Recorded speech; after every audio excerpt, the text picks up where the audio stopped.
the secret chiefs of the Third Order. They have a lot of the illuminated masters, whatever you want to call them. They exist in a plane above our own because they're ascended masters. Right. Like higher vibrational frequencies, stuff like that. Right. But because they're non-corporeal and lost their corporeal bodies many, many eons ago, they have a lot of trouble communicating with humans using language. So they think more abstractly and communicate very abstractly. So they either use go-betweens, which I've seen before, where you'll have another person, entity, process in between them and you.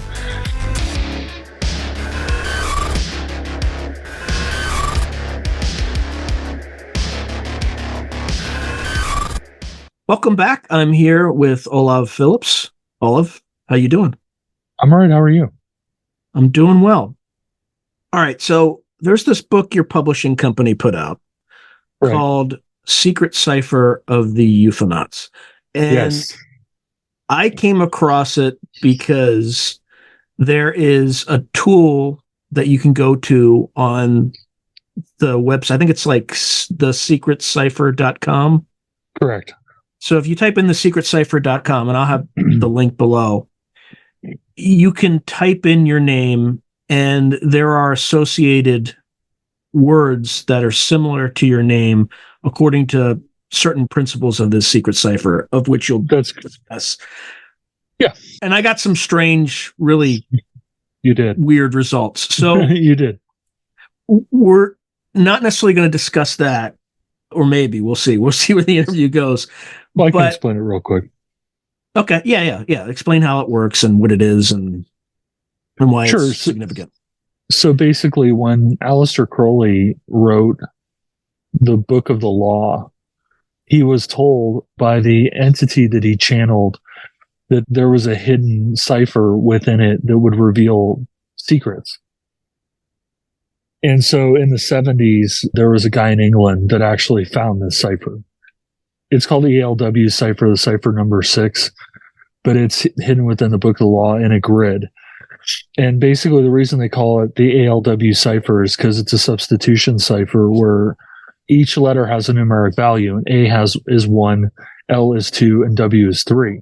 And so based on that, you can create a chart where all the letters have different number correlations. So basically the way it works is that the original idea, there was an offshoot that Greenfield worked on, but the original called the lexicon. This is Alan Greenfield. Just real quick, if you can explain for the audience. Yeah, if you can explain for the audience who he is, yeah. Alan Greenfield has been an occultist for, 60 years, a ufologist, a parapsychologist. I think he's most comfortable just calling himself a Fortean. That's what I do as well. He went through the ranks of the OTO. Eventually, he had a fundamental disagreement with the OTO, so he left. So he participates in what's called free illuminism now. But while he was in the OTO, he became familiar with the ALW cipher, Cipher 6. And then for folks who aren't familiar, the OTO is Ordo Templis. Yeah, it's a descendant of Crowley's operations. And it's ceremonial magic. They carry out rituals. It's a rank system based roughly on Freemasonry. And they perform magic.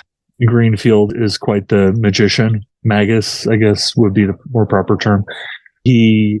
I once got him an interview on a radio show. The guy asked him to open a portal. So he opened a portal over the radio station and blew the transmitter offline. So, the guy has some legitimate skill. He's also... Why would a radio host do that? Good for ratings? Like playing with fire, right? It's good for ratings. But he is also quite a fountain of information about occultism in general. At one point, he had in his possession the original initiation documents for the OTO signed off by Crowley, and he had Gardner's, if you know Gardnerian Wicca, he had Gardner's documentation from the OTO giving him the power to start a lodge. So, he has original books, he has original paperwork from Crowley. He's quite the occult historian. and just an absolute fountain of knowledge. Well, anyway, so he discovered cipher number 6, the FW cipher. And at the time, he was very interested in ufology. And so he went ahead and this is all in the book, obviously. If you buy the book, he explains how to do this stuff. And the link, that's the secret cipher of the Ufonauts. We suggest that people buy the complete cipher of the Ufonauts because it has the secret cipher and it has the mysterious rituals of the Men in Black, which was the second book. When the United States and China clash, the world will never be the same, especially when forces beyond reality threaten to intervene. What if the United States went to war with the People's Republic of China? How would these rivals fight for supremacy on land, sea, air, and across the stochastic streams of time? What wonder weapons would be unleashed? What horrors would emerge from the irradiated sludge of the South China Sea? What heroes would rise and forever change the course of history? Tread into the deepest and darkest dimensions of the multiverse, gaze through a kaleidoscope of fractured realities, and bear witness to the disturbing visions of World War III from today's greatest minds in science fiction, fantasy, and horror. Weird World War, China. Available now from Baen Books at Baen.com. The Secrets of the Black Lodge Revealed is actually the third book, the final book. Originally, it was supposed to be about the secret chiefs, but between him and I, we realized that we needed to really write a book about the Black Lodge, given everything that was going on. But he more on that in the next episode. But yeah, so he took the cipher and he fed everybody's fed in like Jesus or Muhammad or Buddha or whatever, but he actually took names like Orthon from the Adamski contactee period of ufology in the 50s, which is when he was coming into it, basically. And he has a book called Saucers and Sorcerers, which talks about some of the things that he did in the 50s and the 60s. But he basically fed them into the cipher, and he got some pretty crazy results. And the thing that he's always claimed, and I backed it up by actually doing it myself, because one of the things I was lucky enough to do is he's pretty much my mentor when it comes to all things magical or occultist. So I have crazy ideas. I talk to him about it, and vice versa. And so I've used the secret cipher. He trained me to use the secret cipher, how it works. And I used it to accurately predict things. I used it to find out information. I found another even more secret cipher using the secret cipher. But effectively what it is if you use the app, it's technomancy, where you're using a machine to perform a magical working or function.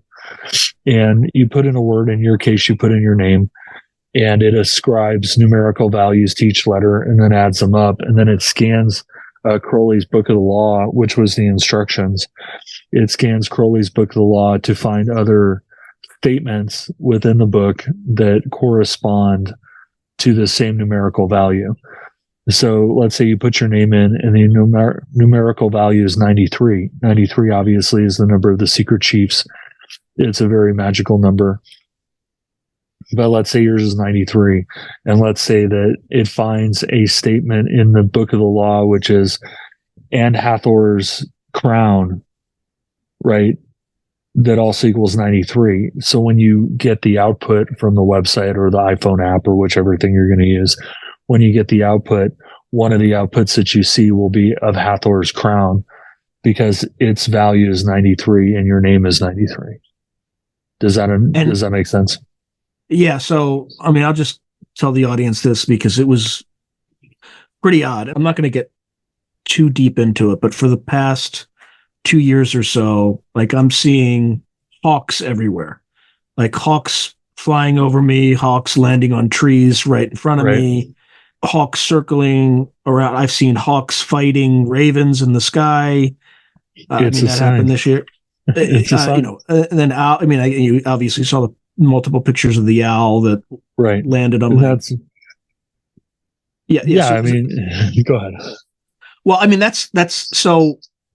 I'll explain the story of how I found you. Again, this could all be just random probability. I don't know. It seems really weird.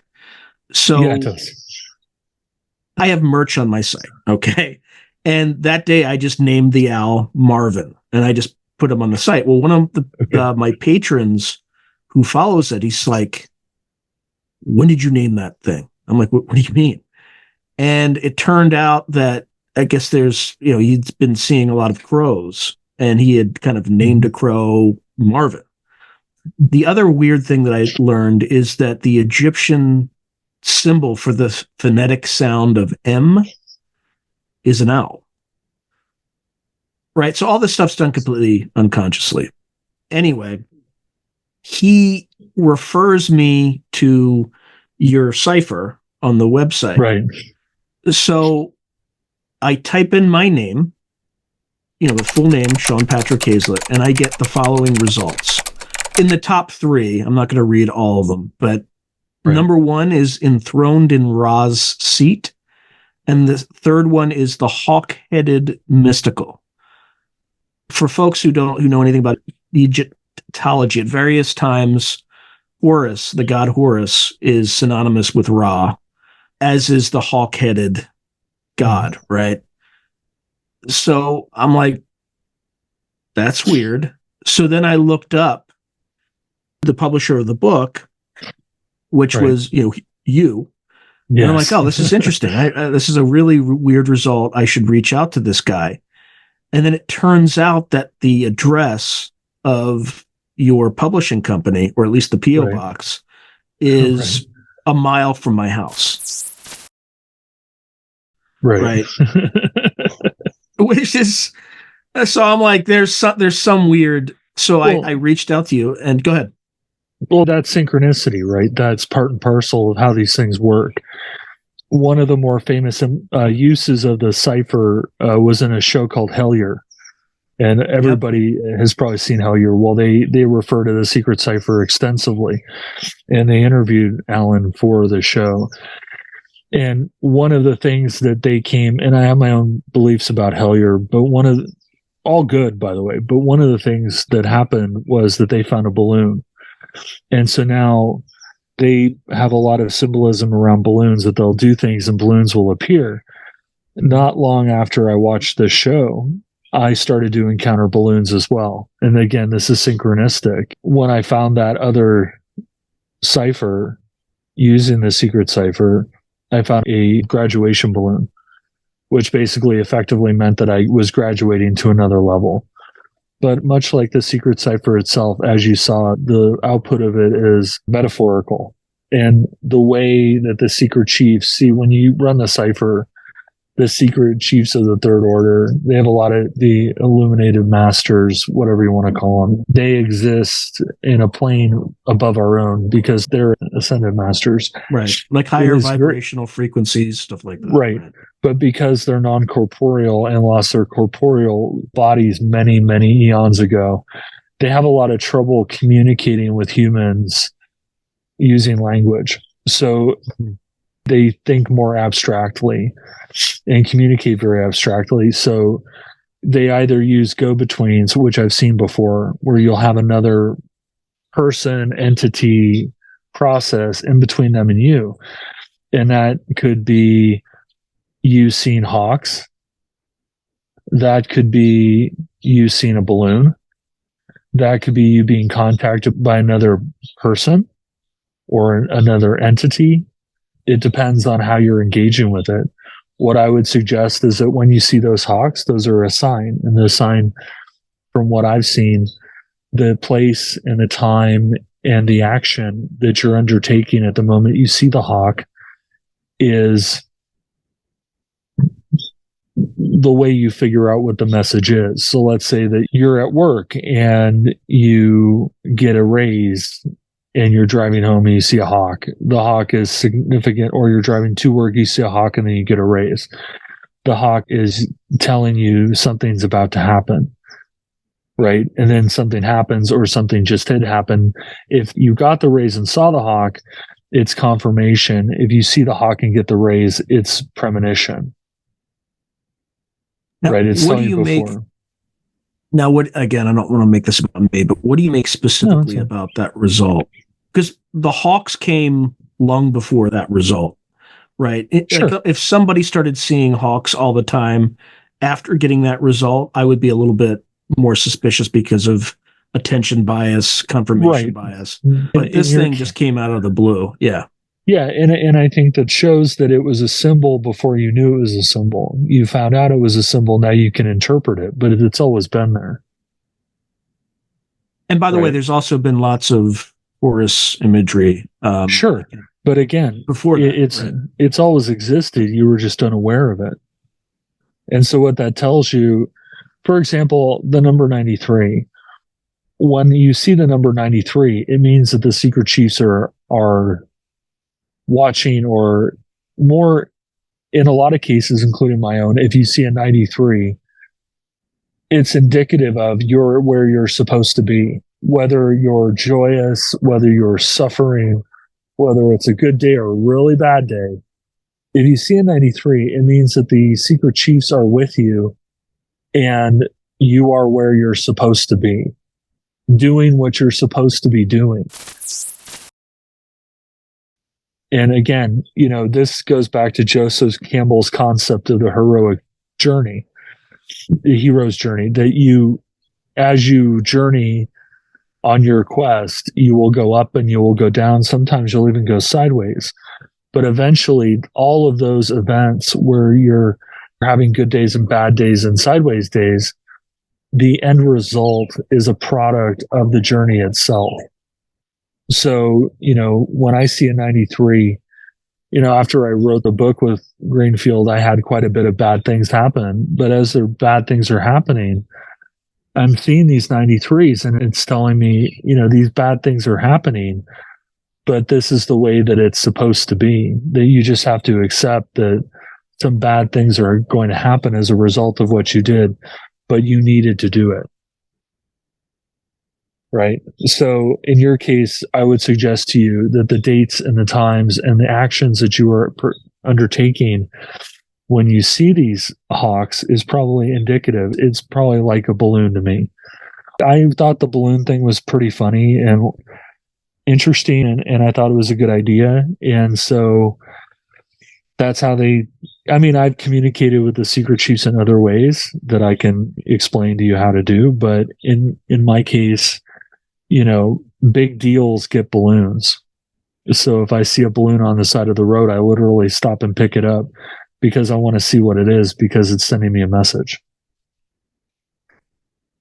The hawk is probably the same for you. Yeah, and here's the other, a few other quick synchronicities about that. So I have 4 children. Okay. So did Horus. Right. It's like Mithra and Jesus, right? It's how it works.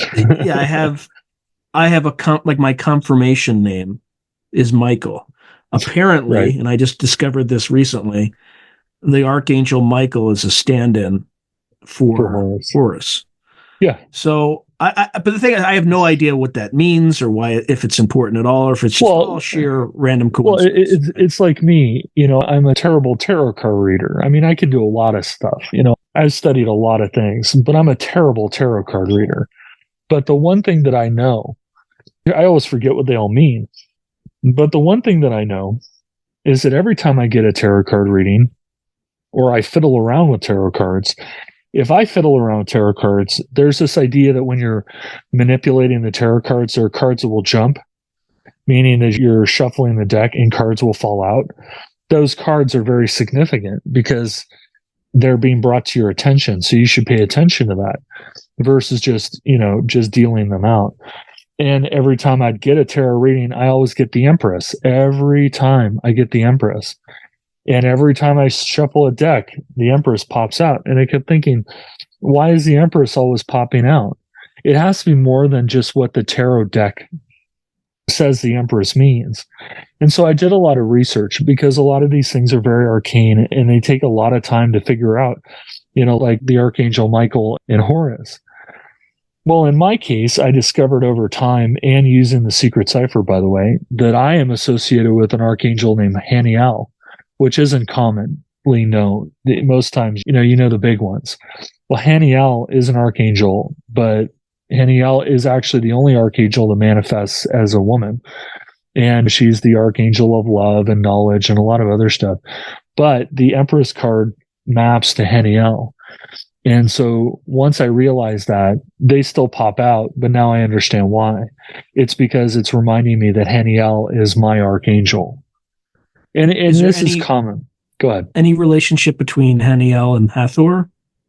I don't know. That's actually something I'll take a look at. I never really thought about that, but that's a good idea. I do know that once long ago, I had a dream. This weird dream. And this isn't long after I figured out the whole Heniel thing. I had a dream, and every time I fell asleep, I went straight into the dream, and it was contiguous. It would stop, and then I'd wake up, and it would stop, and then I'd fall asleep, and I'd go right back to where I was. And at the time, I didn't really understand. I understood bits and pieces of it, but like anything that's Fortean in nature, you don't understand the full scope of it until you come back to it later, and you have revelation. And so in the dream, I was being led through a massive library, a library that the scope of which you can't imagine. And there were people sitting at desks working on things and reading books. Kind of like the Akashic Record, sort of? Well, what I figured out later is that it was the Akashic Record, as near as I could tell. To advertise on Through a Glass Darkly, email throughaglassdarkly@gmail.com. And I was being led through it by a woman, a rather tall woman. I'm 6'3", so about my height, wearing a gray cloak with red stitching around the edges of it, like a loop stitching around, in the bottom of the fabric. It was like a loop stitching around the cuffs or around the base or around the hood, around the edges. And so red obviously is the color of Heniel. But I realized later that actually that person that was leading me through this library or Akashic Record was Heniel herself. And this went on for days and days. It wasn't like I had a dream one night and it stopped. I woke up, I went and got some water, I came back, I started it.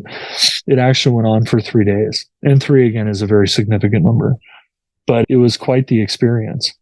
And so, again, I determined that mine is Heniel, yours is Michael. I'm sure that it maps to something interesting in Egyptian or Norse mythology. But, that's how this stuff works. It's all about the synchronicities and the causalities. If you want to train yourself on how to deal with synchronicities, there's a new version of it, but I think the 1970s version of it is better. Go watch a TV show called Connections with James Burke.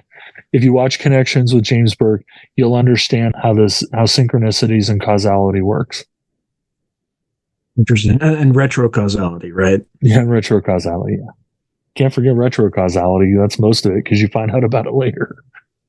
Yeah, well, here, the other thing or retrocausality in terms of the ability of the future to influence the present or the present to influence the past and vice versa. Oh, sure. In that context, yeah.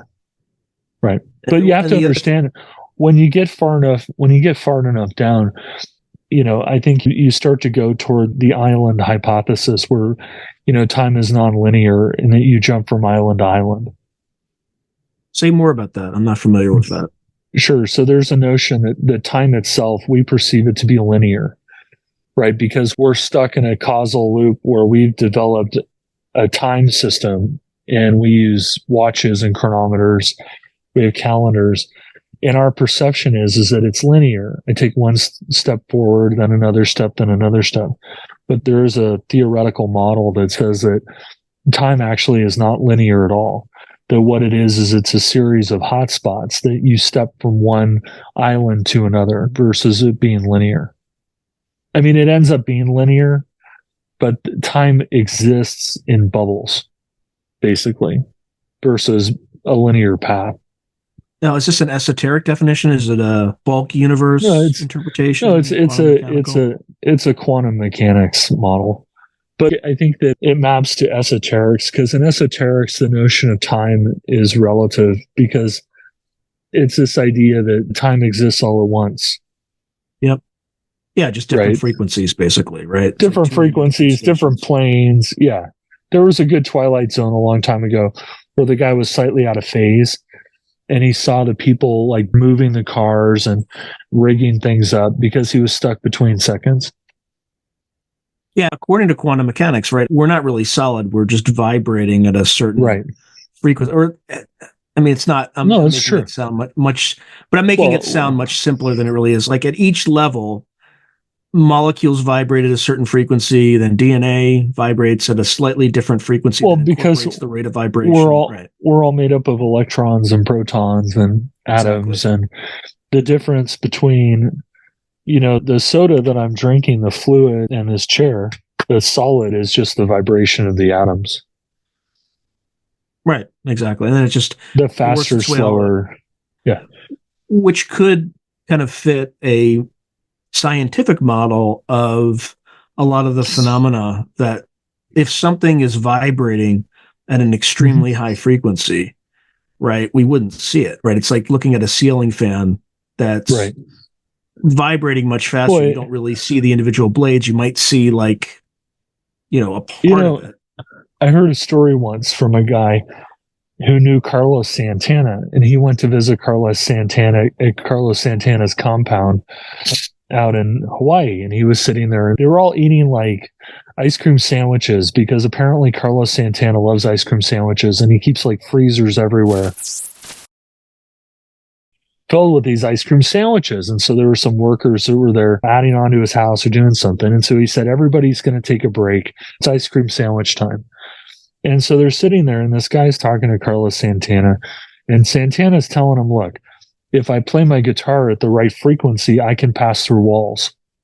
And the guy says, that's ludicrous. Don't be stupid, Carlos. You can't do that. He says, no, I'll show you. He says, go into that other room. And, he had to walk a very circumspect path to get there. He had to like go around. He ends up in this room that's on the other side of the wall from where Santana is. And he says, okay, I just want you to sit there and just eat your ice cream sandwich. And so he hears Santana start playing. And the next thing he knows, Santana's in the room with him. He didn't see him pass through the wall, but he's in the room with him. And how did he get there? I mean, he did something with the vibrational energy somehow. Yeah, he changed his vibration and passed through the wall, is what the guy took away from him. And the guy that told me this story, within the Bay Area, he's a very famous person. Maybe not so much anymore, but during the 80s, the 70s, the 80s, and the early 90s, this guy was part of one of the news organizations. Everybody would know who he was.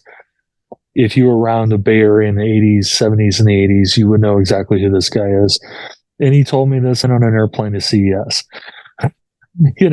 Again, a weird synchronicity that I'm sitting next to this guy. He's flying coach, and he's telling me this crazy story. And he told me the crazy story because I don't like flying, and he knew I was nervous. And here's this famous guy who sits down next to me, and he just started talking to me just to make me have a better day. And you don't think about media personalities being like that. You think that they're jerks, and this guy, you always have a soft spot on my heart because he tried to just make my flight a little easier by telling me a crazy story about Carlos Santana. How did you get talking about that? I have no idea. Is there a bird out there? Oh yeah, we have lots of birds. I can hear the same bird over and over and over. Yeah, I live in the hills. There it is again. Birds. Do you know what type? Do you know which bird it is? Oh, I have no idea. I'm not describe it, because it's been pretty vocal. I can't see it. I mean, one bird we do get a lot of are like vultures. We get a lot of vultures here because there's a lot of squirrels, and I live up in the mountains. I'm below the pine line. There's a lot of oak trees here, but Mount Diablo, because you're from the Bay Area. I'm about half. It's literally that way, right? Right. I'm about halfway up Mount Diablo in altitude. In altitude. Yeah, I was going to you're north. Okay. No, south, I'm east. Right? No, I'm dead east of you. I'm dead east. Okay.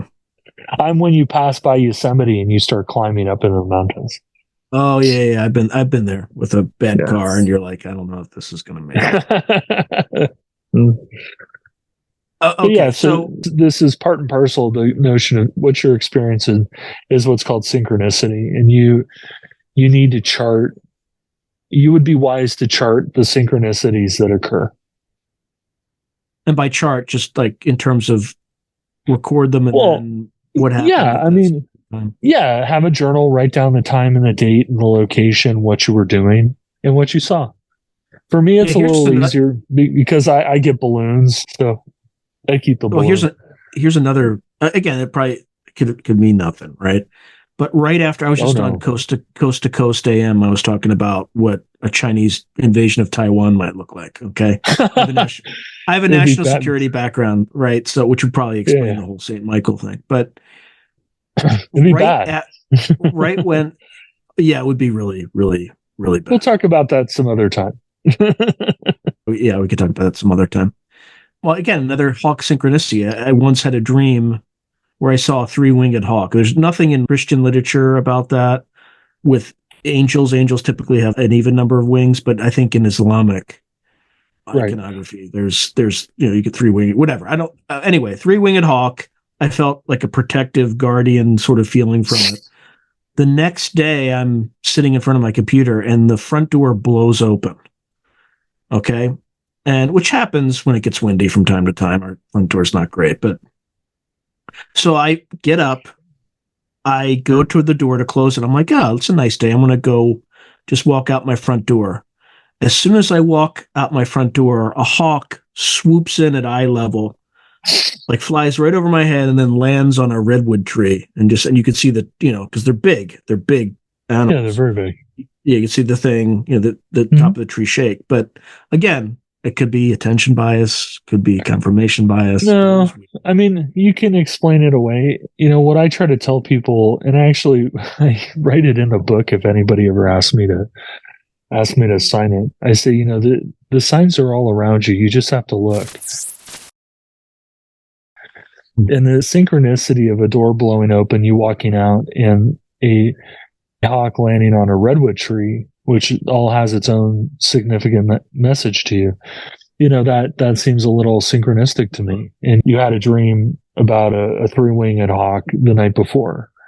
I think that you're seeing the output of the synchronicity. That you seeing that hawk was to confirm that you had the dream, maybe. And as far as a 3-winged hawk, I would also look in Mesopotamian iconography. I believe they had a 3-winged hawk. But,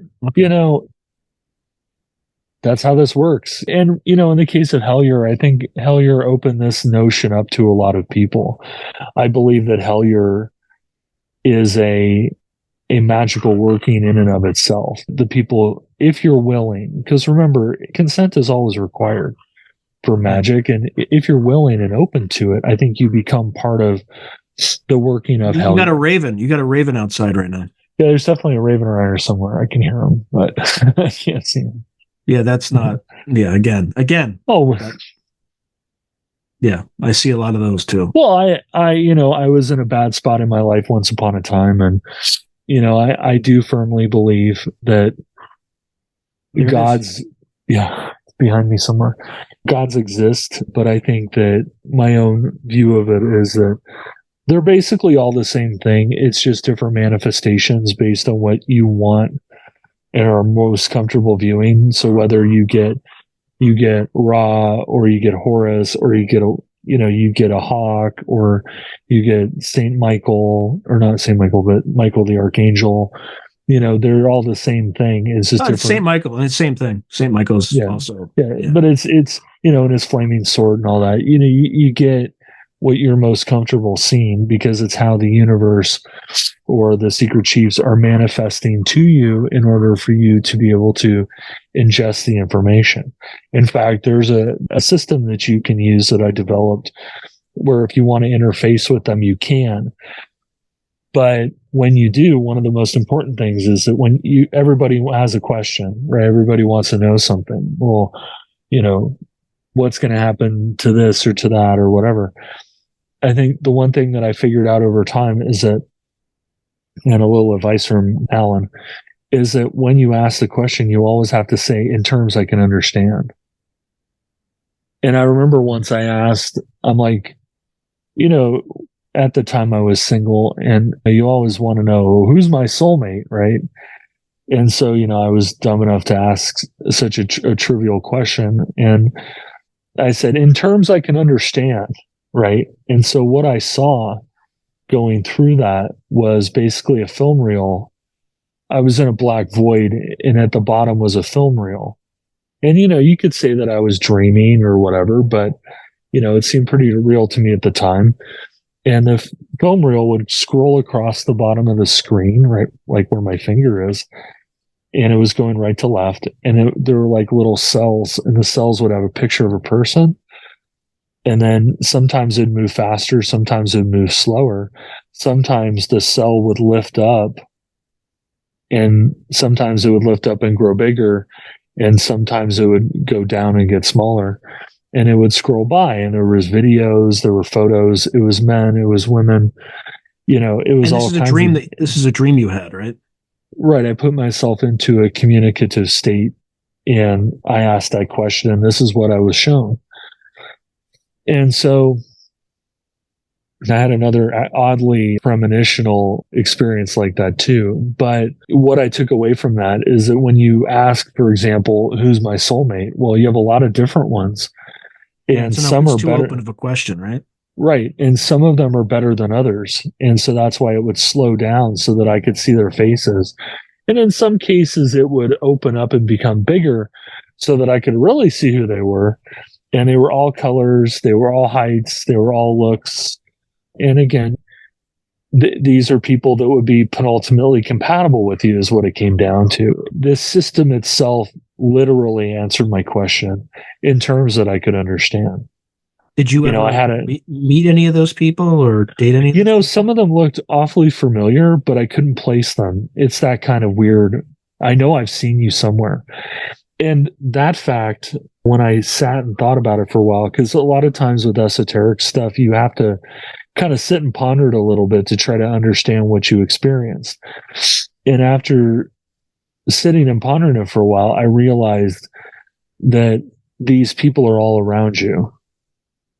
And I realized that at least one of them, I'm pretty sure that I saw them at like Fuddruckers, which sounds trivial and stupid, but I would go to Fuddruckers every year for my birthday because, they've got a 1 pound hamburger and I just thought it was asinine. So I'd go and order it and eat like 30% of it and be like, I can't eat anymore. I'd live off of it for 3 days, but at the same time, I'm pretty sure that person I saw was there. And I don't know how I know that. I seem to remember it for some reason. Again, part of the synchronistic nature of it.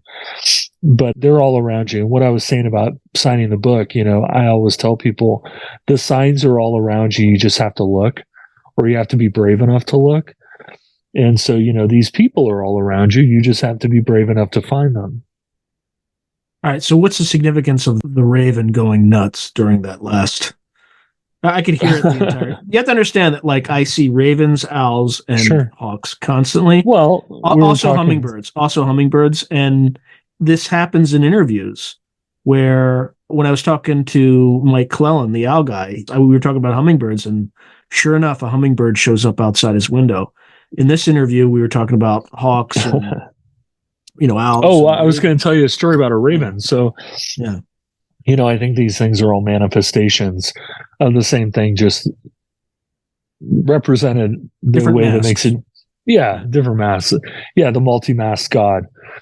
And so I was not getting where I wanted to be. And I was frustrated and tired. And, how it is. And so I went outside and I said, you know what? I've prayed to everybody else. I've asked everybody else for help. Maybe this time, I'm Scandinavian. Maybe I'll call up Thor and go, Thor, help me out. And I looked it up, and because I have an anthropological background, so I like to do things right.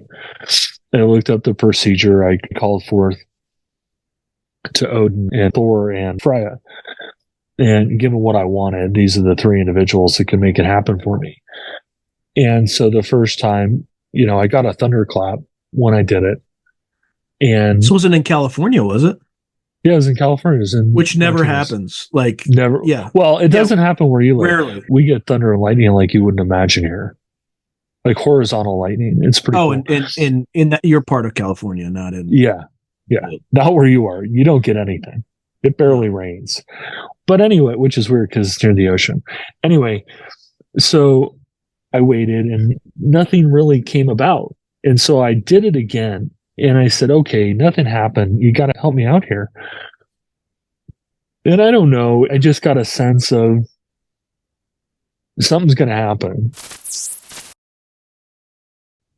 And the next day, I did it at night. And I had free time. And the next day, I'm driving down the street. And I drove down the side street to make kind of a U shape to get onto the main road. And a huge raven. I mean, it was absolutely enormous. Flew right in front of my car. I was at a stop sign right in front of my car, made no noise, and landed on the curb and just stared at me. Mm-hmm. And I mean, the wingspan of this thing had to be about 8 feet across. It was huge, abnormally large. It just stared at me. And the sense that I got, I didn't hear anything, but the sense that I got, oh, there it is. There it is. Yeah. Yeah. The sense I got was that you talk about them and they come. This is that, I asked the wrong guy. He couldn't make it happen. So the big guy is going to take care of it for me. And not long after that, I came to some realizations about why I was in the situation that I was in. And I started to do things to change the situation I was in. And that made what I was seeking more available. But, I saw that and it looked at me, I looked at him, and he looked at me, I looked at him. And then he kind of shrugged and took off and flew away. And there were no noise, no nothing. So, that manifestation told me that in Norse terms, Thor couldn't make it happen, so Odin's going to do it. Odin's going to make that work. Right? Yeah, I've similar things with ravens, but it's almost like a joke sometimes. But it is. They call it the cosmic trickster for a reason. Well, I had a book of Edgar Allan Poe short stories on my bedstand. I love Poe. And, quote, the Raven, nevermore, right? Sure. So I like to pin the pendulum myself. that's good. So a raven just landed on my balcony 5 feet away from my face and just started squawking at me. Right. And then, of course, a few months later, there's a transformation, not a good transformation, right? It's like a bad thing kind of, but I don't want to couch it as a bad thing. It would be because it's transformational. Transformation, we as humans, we perceive transformation to be positive or negative, but in reality, transformation is neutral. It's whatever you make it to be. That's right. And what you probably saw is the raven came when the transformation started. Because you said it took a couple months. You could see it. You could see it coming. You could see it coming. Again, it was the time we talked about I don't want to mention the company here. Yeah, no, I got it. That I worked at. I got it. You could see it coming. When things started going downhill for that company, it was a harbinger. And then, as you know, when things start going downhill for a company, people start becoming more political, and they also and angry and frustrated and tired and depressed and but also like they tend to make like bad decisions, right? But anyway, I could see a bad decision. Yeah, I could see a bad decision, but I mean, I could see it before then too. But this was kind of like the confirmatory harbinger, right? Right, and it was a transformation that had to happen. But yes, and a transformation that led to something that you could ultimately perceive as being good. Maybe it's still a work in progress. Well, yeah, but I mean, it's not a tangibly negative situation that it ended up being. But again, that's a hero's journey. You go up, you go down. But at times you have these things that come and warn you. And that's what the Raven did. I try to tell people that when they deal with esoterics, because occultism and esoterics, this is where the secret cipher comes from. I mean, it was in a book that was dictated to Crowley from an entity. He wrote down what the guy told him to write down. And this became the book of the law. It was discovered decades later by a guy in England, who just kind of figured it out one day. And then it's been pushed in multiple ways and multiple levels by multiple people. But esoterics themselves, or occultism, whatever you want to call it, To me personally, I've always viewed it as I have a really crappy way of explaining it, but I always said that it's like a lost science. And I'm dystopian by nature. My predilection is toward dystopianism because I think dystopian outcomes are pragmatic. But if you think about it, right, when I was a kid, I used to play this insane game called Warhammer. And in Warhammer 40K, there's a group called the Grimdark Future or something like that. What is it? The Grimdark Future, yeah. And there's a group called the Adeptus Mechanicus. And the Mechanicus, their adepts are basically, they have different kinds, but they're basically mechanics, armorers, scientists. They are what's left of science in the 23rd century or whenever Warhammer takes place, 27th century or something, whenever Warhammer took place. Warhammer is so dystopian that, like, to start a car, they have these armored personnel carriers called rhinos. And in order to start the rhino, there's a tech marine who's basically a marine, but he's an Adeptus Mechanicus trained. And he has to do the litany of ignition, where he goes through a ritual process to start a tank or to start an armored personnel carrier. When they service their weapons, as you can imagine, there are a lot of weapons in that future. When they service their weapons, the Adeptus Mechanicus comes and they put the cleansing oils, the sacred cleansing oils on it. So if you think about that, they make it a religious experience to start a tank because they've lost the technical knowledge that this is just a machine. I insert a key, I press a button, and the thing starts. They don't understand how it works. So it's some sort of a mystical experience to start a tank or a car. To me, that's the way esoterics and occultism are. You'll hear a lot of people tell you a lot of stories about a lot of stuff. But at the end of the day, if you think about it logically, when you go into an OTO mass or when you go do ritual magic with your friends or even use a Ouija board or whatever you're going to do, there's a mechanical part of this where you're supposed to go through a ritual, whether it's the lesser banishing of the pentagram or whatever you're doing.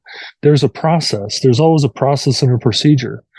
And it's almost like the process and the procedure to activate this stuff exists because we forgot what it is. And so I many times liken it in a roundabout sort of way to being a lost science, that this is a science. We know what it is, sort of, but we don't quite get it. So we do these things procedurally to activate it, not knowing that you can go direct. Because like in magic with a K, right? There's this notion of ceremonial magic. I have a friend, Alan, he's a ceremonial magician. He'll put on a cloak, he'll take a sword, anoint the four corners and say things and anoint things and dance away and whatever. Then there's a different version, which is like more like chaos magic, where you bypass all that stuff and you go direct and say, okay, you have to do certain things to trigger certain things to happen. But in general, it's a very open, easy way to do things. And then there's like nature magic, there's candle magic, there's iron magic. I mean, I sell iron railroad spikes on Etsy with a home protection kit because iron magic is very potent. If you bang these iron railroad spikes in the four corners of your property or your house, and then you say a blessing, it will empower, it's hoodoo based, but it'll empower yourself to create like a defensive shield around your house. In reality, it absolutely works.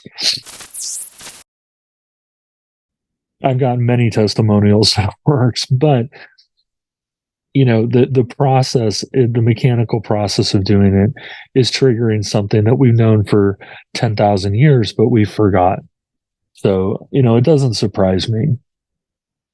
Yeah, it could almost be like a technology that we've just, like you, to your point, that we've forgotten how to use. Absolutely. I absolutely believe it is because, it goes further than that. It harnesses the essential Forteanness of the world. It's like, when you see the Mothman, there are a lot of UFO sightings when the Mothman appears, or when Bigfoot appears, there's a lot of UFO sightings.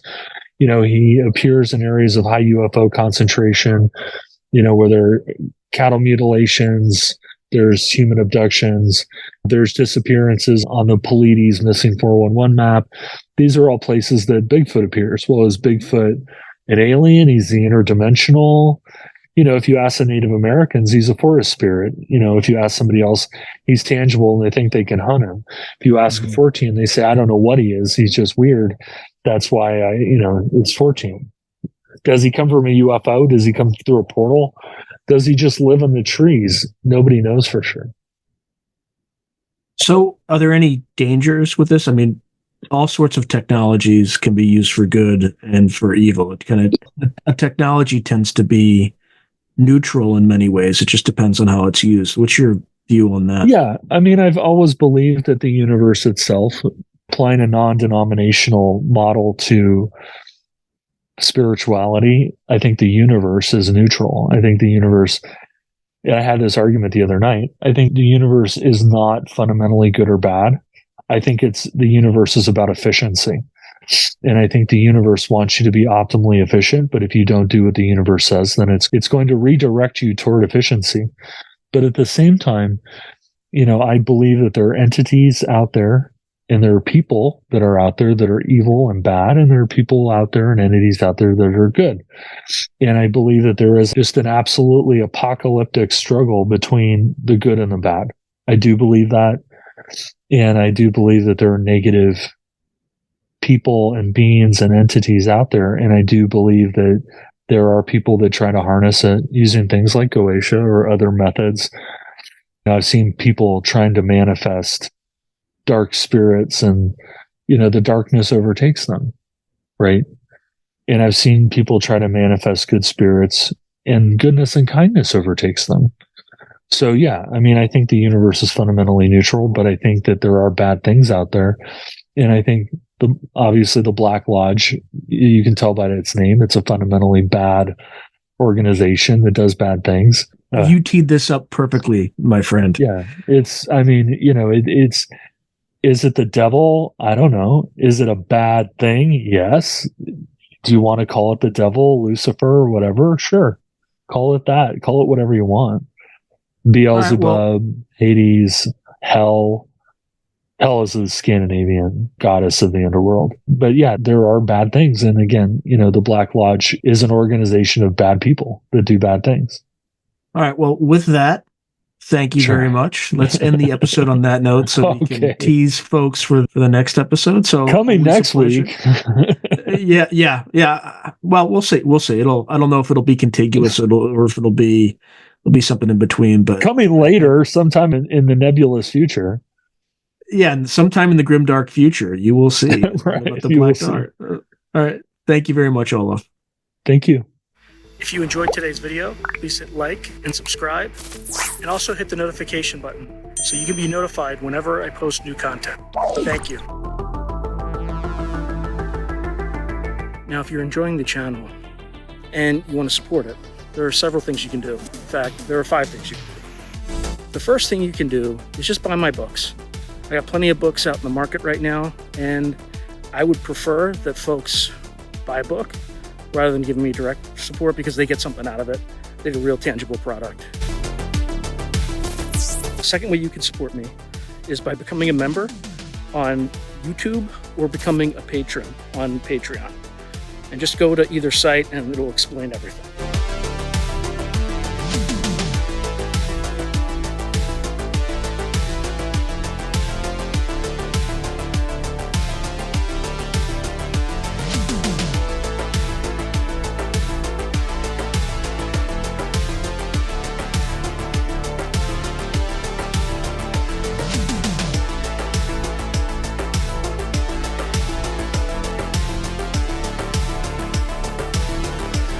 The third way you can support the channel is by checking out my merch site,